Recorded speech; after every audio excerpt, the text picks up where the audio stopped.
জামাত ইসলামী নেতারা শুধুমাত্র মাদ্রাসা চালাতে পারে, শুধু ইমামতি করতে পারে, শুধু মিলাদ শরীফ পড়াতে পারে, শুধু কবর জিয়ারত জানাজা করতে পারে।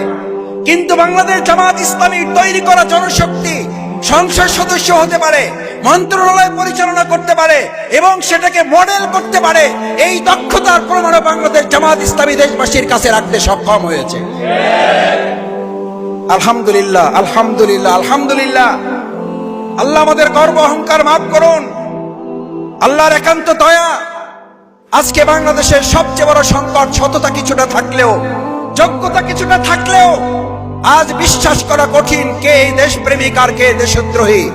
কারণ আমাদের এই দেশকে অঙ্গরাজ্য পরিণত করার জন্য 15.5 বছর মূলত আমাদের উপর জুলুম করা হয়েছে।